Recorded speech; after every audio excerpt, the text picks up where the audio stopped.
Hey guys, welcome to another episode of Awaken Your Inner Awesomeness. I am your host, Melissa Oatman from melissaoatman.com, and I am so excited to have you here with us today. We have a very special guest with us. We have Miss Megan Stoddard, who is a human design expert, and she hosts the podcast, The Elevated Empire. And she is going to talk to us about all things human design, which I know many of you out there have requested this again. We've had people on talk about it, but some of our listeners are really truly into human design and really wanted to have Megan on specifically because of her expertise. So I'm very excited to have you here with us today, Megan. Thank you so much. I'm so honored to have been requested and to get to be able to share this space with you today. Yes, and I have to thank Maria too for reaching out and asking me to get a hold of you and to look into you. So I'm very excited that it worked out and that you're able to be here today. Absolutely, me too. So why don't you start by just telling us a little bit about yourself and how you got into human design, and then what you're doing now and how you're using it to help people. Absolutely. So it's been a journey to get here. It's been a process. It wasn't just like oh, here's human design. Now let's use it. So I'm a dancer. That's what I've been dancing since I was 3. That's what I got my degree in college. I was a professional dancer for a few years. And in the process of, I'm going to close my window. There's a lawnmower out there. In the process of getting my degree, I learned this sort of somatic healing technique. And I knew it was important. I didn't really know what I was going to do with it yet, but I knew that it was important. So I learned that there's truth in the body. And it was kind of left at that. And then I graduated and I just kept moving forward. And I really struggled with depression. I didn't know it for a while. And then it got really bad after I graduated because I wasn't moving my body anymore.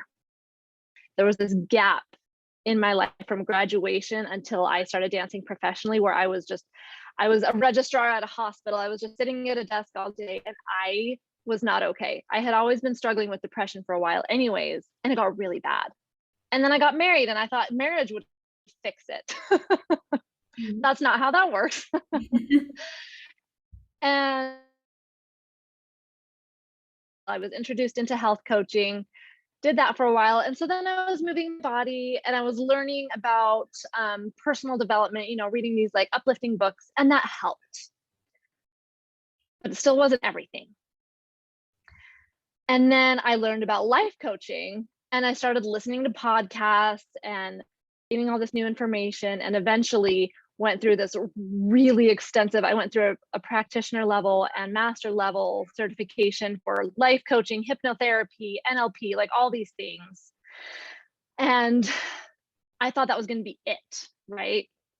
And through it all, I was still struggling. I had 2 kids in the process. I've got 2 beautiful daughters. My husband's in physical therapy school in the moment. Life has always felt chaotic. And I kept thinking, well, once I have this, then my life and my business will feel successful. Once I have this, right? My anxiety was insane. Depression was still playing around with me. And then it was over a year ago now, about a year and a half ago, that I was introduced, actually probably close to 2 years ago now, that I was introduced to human design. It sort of got planted in me. And then let's see, and so I kind of started to learn a little bit about it, didn't really understand it, pulled my chart, was super overwhelmed. What on earth?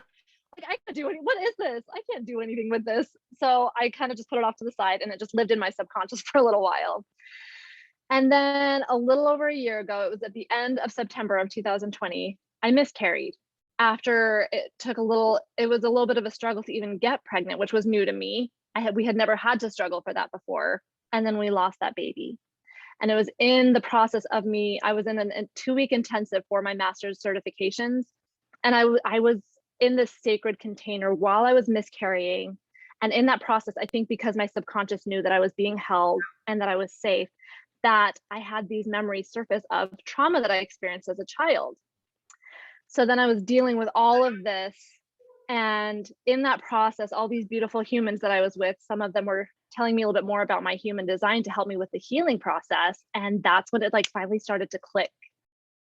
And ever since then, all these pieces have just kind of been coming into place, where now, I've got the mental side of things with the subconscious reprogramming that I do and the life coaching and everything. And I've got the somatic healing that I do to speak to the physical aspect of the self. And then I've got human design to speak to the energetic or the spiritual aspect of the self. And for me, that is the entire human being. We are physical, we are mental, we are spiritual. We're not just one of those things. We are all three. And so having all these things kind of culminate together all at once, I was being ripped apart physically and mentally and energetically. And then all the pieces also just came together all at once. And that's when I knew, like, oh, okay, human design is going to help point me to different areas that get to heal and integrate and be lifted up to a higher expression of the being, of the self. Wow, that's quite a journey. I mean, that's interesting, but you've been through a lot. So I always feel like people who have gone through a lot on their journey to get to where they are now, that those people oftentimes make the best coaches and, support group for others, because it's not like somebody just telling you do this, but you've actually experienced it. You've been there, so you know what other people have gone through. Yeah, it's definitely given me a lot of insight and empathy. And that was an interesting thing for me too, is seeing where empathy lives in my body and how it can live in other people, how we connect to people in various ways and how it gets to be different. We don't all have to always know exactly how everyone is feeling emotionally, because we can connect in so many different ways. That's awesome. And so now when you specifically worked with human design, you started just on yourself. Is that correct? Mm-hmm. Oh yeah. Yep. It was definitely a self-study at first. And how did that help you in your life? How was human design able to help you figure out where you were going next? Well, it was definitely a practice in trusting myself. That was the main thing. Was this showed me that I get to trust myself and that I don't need anyone else to give me the answers. And that was so scary to me. I have always relied on other people who I always thought were smarter than me or who had more information than me to tell me what I should do. And so knowing that, because I've always been told, like in life and in business and in just existence, I get to live life on my terms, but I didn't know what that looked like. I had lived so much of my life living from examples of others that I didn't know how to just trust myself. And so that was the main thing, was just learning what it feels like to be supported by myself. Yeah. And that I can also let all, external factors be a factor, let other people give me advice, let other people share their energy with me, but I am the ultimate decider of how I live my life. Yeah, that's a big deal, because a lot of people, I think, don't trust themselves and always go to everyone else for advice. And so I think a lot of people struggle with that. That we've received in this life as well is to be logical about our decisions, right? A pro and con list, doing what you're doing, but not a single human being on this planet is designed to make decisions with their mind. No one. Our mind is a beautiful thing and it processes beautiful energy. It provides us with a lot of really good things, and it's not meant to be the decider. And yet that's what we do. We're all like programmed and trained to do that. It is. I know, it's so true. And it's exhausting. It's draining because it's not aligned. Yeah, exactly. So talk about human design a little bit. I know my audience has sort of a background, but what do you use human design for, and how do you use it to help other people? Yes. Oh man, there is so much. I'm going to try to start a little more simple. So the centers, we have 9 energy centers, and this stems from the idea of chakras. And we have 7 chakras, we have 9 human design centers, and that's because I'm trying to remember the exact date, it was the late 1700s, like 1788 or something like that. We evolved because of the evolution of the cosmos. We evolved from 7-centered beings into 9-centered beings. And with that, that's where we became our own authorities. Before, when we were 7-centered beings, we had an external authority. That's why back then, royalty or gods or, people who were higher up were the authority. They told people what they did. There wasn't a whole lot of sovereignty. in that time. And then we shifted into being 9-centered beings. And that's where we, that's where we received our inner authorities. And so we have our head chakra, or not chakra, excuse me. We have our head center, our ajna center, our throat center, our G or identity center, our heart center, our sacral center, spleen, solar plexus, and roots. So we've got all of those, and they all process different kinds of energies. And even just looking at the centers, I mean, there is so much beautiful complexity within human design, within our energy. But even just looking at the centers, we get to discover so much about where we've been living by conditioning versus living in alignment, because there's going to be a mix of both for everyone. We're going to see where we've already been living aligned to our strength, and see areas where we've been trying to play by someone else's rules. So looking at the centers is a major way that I start people with. Yeah, I bet you probably see a lot of people who aren't totally aligned with where they should be. I would imagine that happens a lot. Absolutely. Like burnout. Burnout is a major thing that I help with. I see burnout usually in the heart center or the root center. Those are very, very common places to experience burnout, because we're trying to push where we don't actually have the energy. Yeah, I mean, whenever I talk to people in my podcast and I talk about being in alignment and being in the flow, that it feels easier when you are in alignment, and when you're not, it feels like a struggle, like you're constantly swimming upstream or pushing against some sort of force, because it's a struggle instead of just being like so easy, or not like everything's gonna be super easy, but you know what I mean, like easier than when you're out of alignment and everything's a struggle. Yes, it's like I talk about the difference between ease and easy. It's not always going to be easy, but we can have a life filled with ease, which means like even when we do have challenges, we're approaching it from a way that we are supported, and we're able to manage those challenges in a really high level way. I love that. I love that. The difference between easy and ease. That's really awesome. And it's so true too, because we're all going to have challenges, but somebody mentioned this quote the other day: there will always be challenges in life. Challenges are inevitable, but suffering is optional. So yeah, I feel like that really speaks to that too. Like if you're in alignment, and if you know you have the tools to get yourself in alignment, it's not such a struggle. Yes, absolutely. Like I'm in therapy right now for PTSD, and I'm doing great. Like it takes some energy from me, and it's perfect. It's exactly what I need right now. And we're getting ready to make a big move across the country in less than a month and a half. It's going to take effort, but it's correct for us. It's aligned for us. It's what we know we get to do. And so we get to move through that with grace. That's awesome. So talk more about human design itself and the different categories of human design, because I know myself that I'm a projector, but anyone who maybe is listening, because we probably do have some people who are listening and who are new, who maybe haven't heard the episode that we've had on about human design before. So, and some people might need a refresher. So tell us a little bit about those different centers. Yeah, absolutely. So first of all, you can always Google free human design chart and pull your own chart. You just need your birth date, time, and location. And I've had people ask me, like, do you need to know the hospital I was born in? Like, no, just the city. You just need the city that you were born in. You don't need your birth records like that. And so once you have your chart pulled, you'll see your human design type. And there are 5 types. Some say 4 with 1 with the subtype, but there are 5 types. The most common one is generator. It's about 70% of the population, roughly, are generators. And then the subtype of that are manifesting generators. And they are known as sacral beings. So they are part of the way that you can determine being a generator type is seeing if the sacral center is defined. Energy types. And you have projectors. And so the next 3 are non-energy types, because none of them have defined sacrals. So projectors, which you are, I'm trying to remember, I want to say that's about 20% of the population.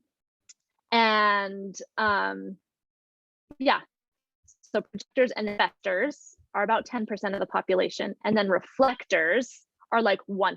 I still have yet to meet a reflector and actually engage with a reflector. So if anyone listening is a reflector, I would love to hear from you. Yeah, so those, and the thing that makes reflectors so unique is that they don't have any centers defined. All of their centers are either open or undefined. So those are the 5 types. And with those, every type has a strategy and an inner authority. The strategy of each type will be the same within the type. Inner authority can vary from person to person. So all generator and manifesting generators, their strategy is to respond to life. And like this, that was just that alone took me a little while to practice, just being able to respond. Because I thought that meant, so I'm a generator. And I thought that to respond, to wait to respond to life meant, okay, so just sit on your butt until you have a very clear thing that you're invited to do. Like, that's not what my energy is telling me. And the fun thing with getting to respond is that there are things to respond to literally all the time. Like I am sitting here right now and I have so much to respond to. I've got some notes here from a masterclass I took earlier today, and I could look at that. And if it felt correct for me, I could start speaking on that. I've got my human design chart in front of me. If there's an aspect of my design that is leaping out at me, that lights me up and I'm excited about, I could start talking about that. When it comes to doing housework, I can look around my house, and once something just like makes me kind of like jump inside a little bit, I'm like, oh, okay, I'm gonna go start organizing that pantry. So it gets to be really fun and feel good. And that's the thing with all of these, is that we get to practice feeling good. And then with projectors, for you, you get to live life by being invited. So for you, it is like more of an explicit invitation. And even then, an invitation could look like so many different things. It's not always like hi, Melissa, I would love to invite you to do this today. It's not always that. It can look like a lot of different things. And the strategy, our strategy is generally for like, well, never mind. That's going to get too complex. I won't get into that at this moment.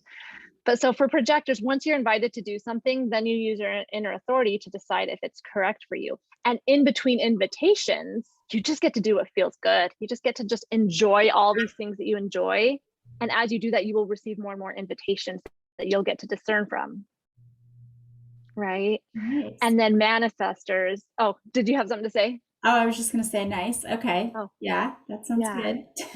Yeah, right. Like just do what's fun for you. And then people will begin to recognize you and invite you to share your beautiful, beautiful wisdom. Love that. And then manifestors. Ooh, manifestors have this sort of like mysterious energy because they are the only kind of being who gets to just do something. They don't have to wait for any kind of energy to draw them into something. They just, and it's so fascinating. I've done readings for manifestors and they totally relate to this. It's so hard for me to comprehend because I don't even know what this would feel like. So if you're a manifestor, you know what this feels like. You just know when something is correct for you to do it and you just get to do it. Like the Nike slogan was made for manifestors and only manifestors.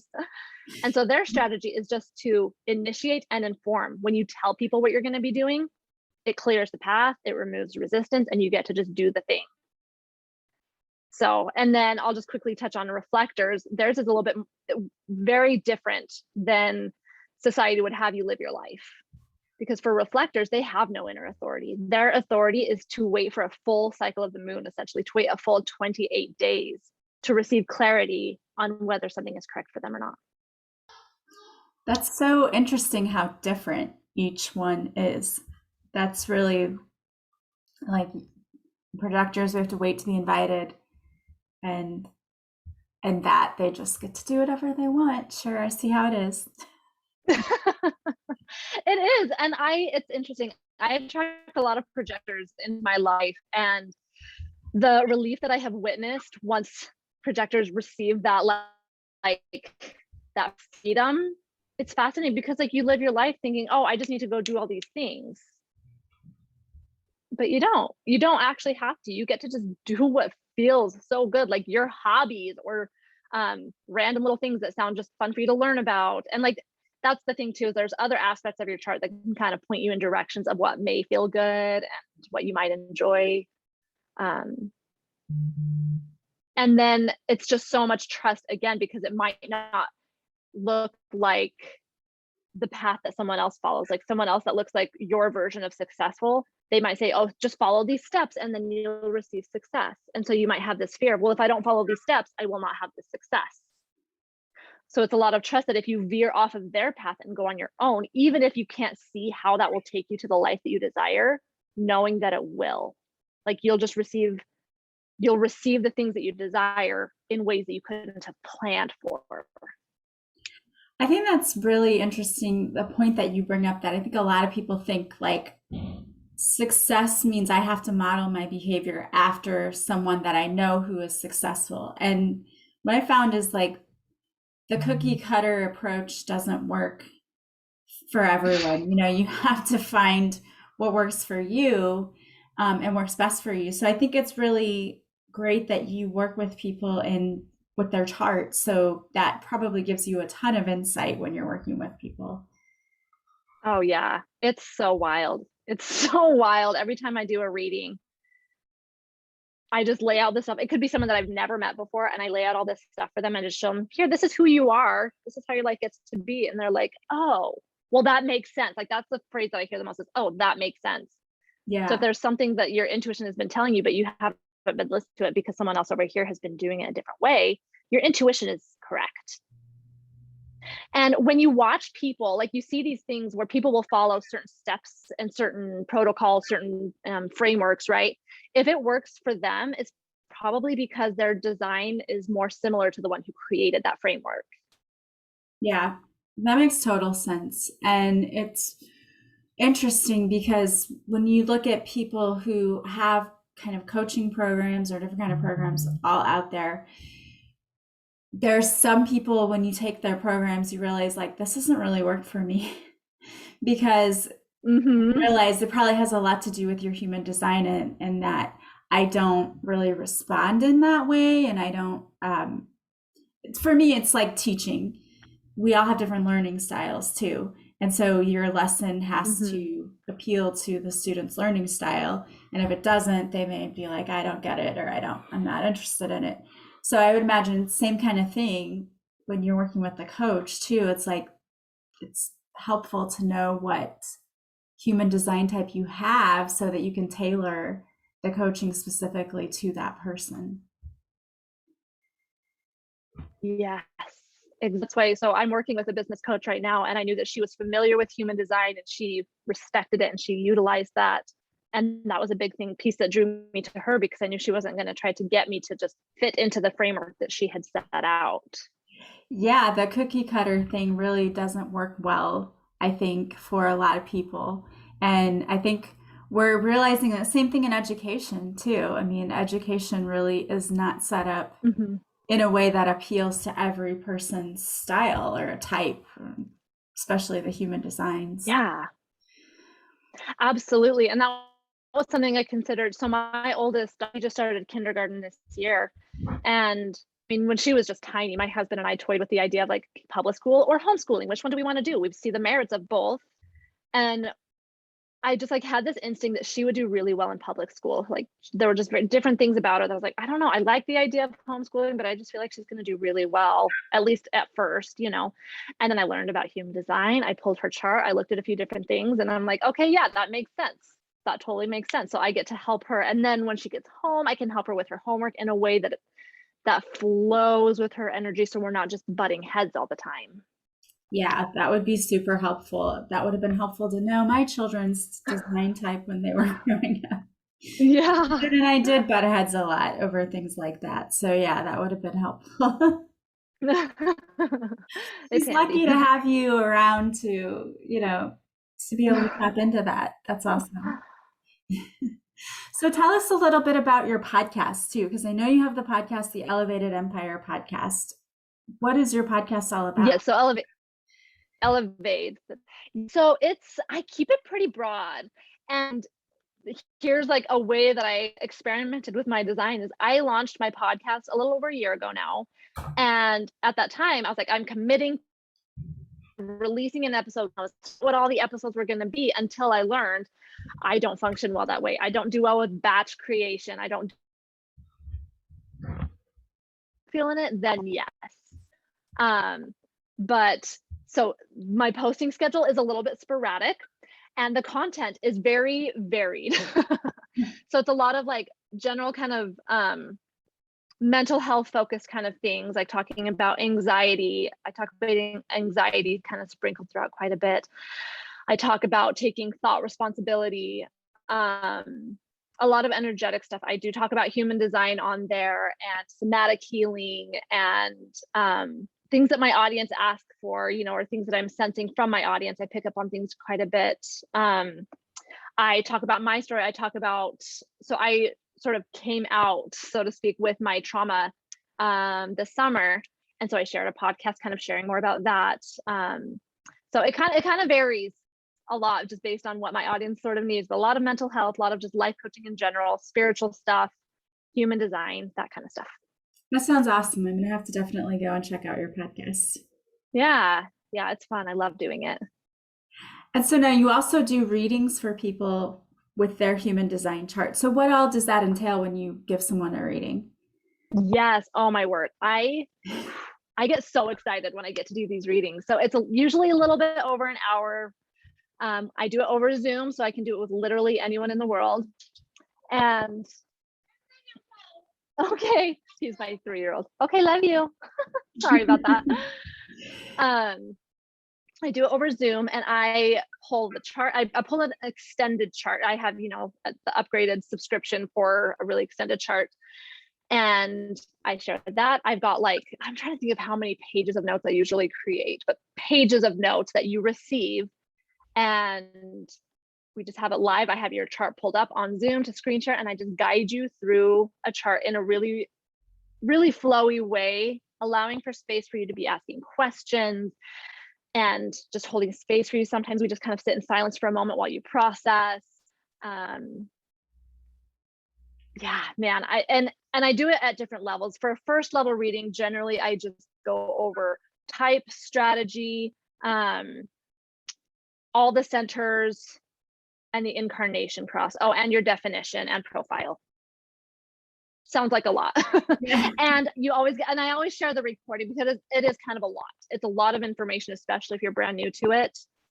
So I always share the recording, the chart, the notes, and then I also gift you with an embodiment pattern audio so that you can really step into the highest expression of who you are at any given moment. It's like a 5-minute audio. It's kind of like a mini hypnotherapy to guide you. Again, once you're aware of this energy, you don't always need to be consciously trying to oh, I'm trying to be the higher version of myself. Oh, I'm trying to that's so much effort versus just letting yourself be in that flow.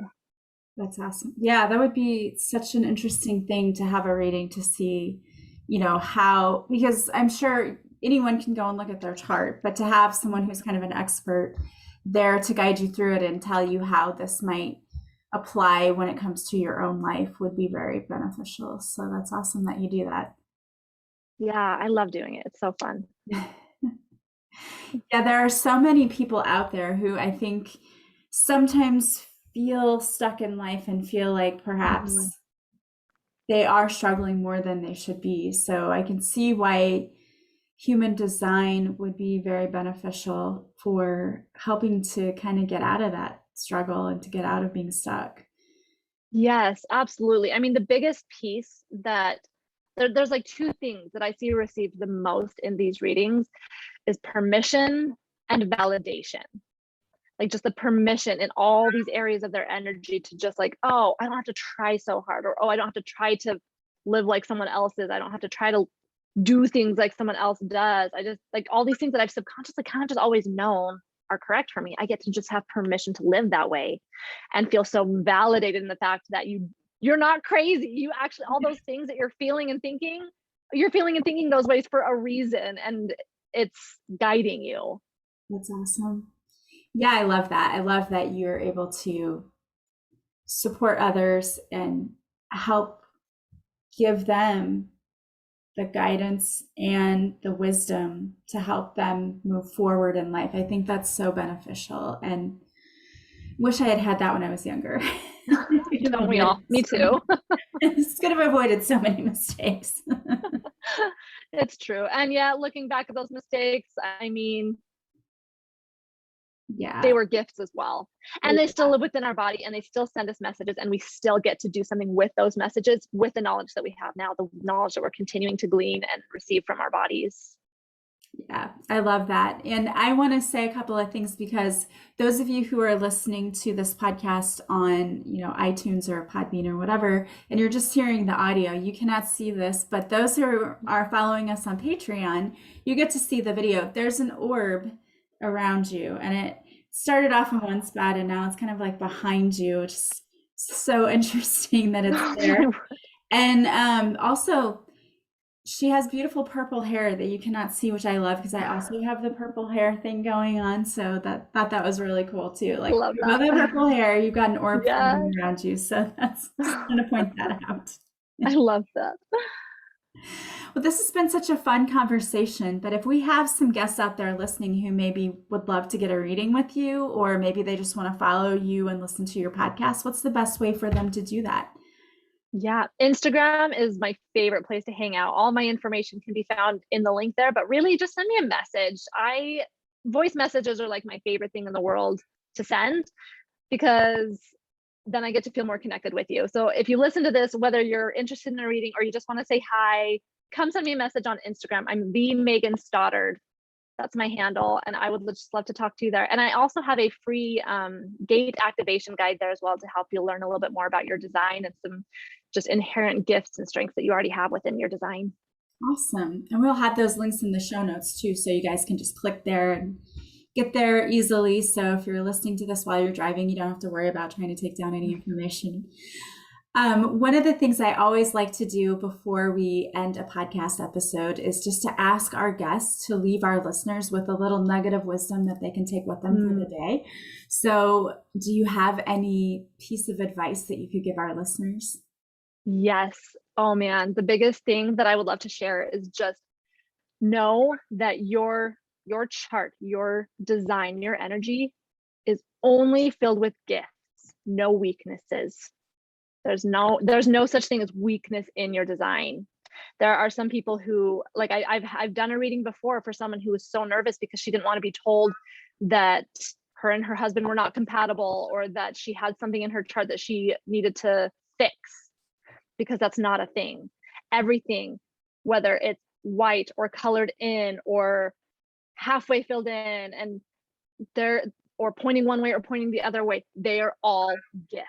There's always something to be gleaned in its highest expression. They all have a higher expression, they all have a lower expression, and they all serve a very beautiful purpose. So everything about you is absolutely beautiful and perfect. I love that. Absolutely love that. And I hope that you all take that with you as you go, because that is definitely a beautiful message for you. And you are definitely needed and worthy, and so thankful that you are here to share that message with us today. Thank you. It's been such an honor to be here. Yes, so much fun. And please come back anytime. Thank you so much for being here today. Yes, absolutely. I'd love to come back anytime. And I want to thank all of you for being here with us today as well. As always, if you like this podcast, please subscribe. Please leave a positive review from wherever you're listening. And the greatest gift you can pay me is to share the podcast with anyone you think might also enjoy it. Also, you can follow me on social media. I go live Mondays at 6:30 Central on Facebook, where I do a free card reading.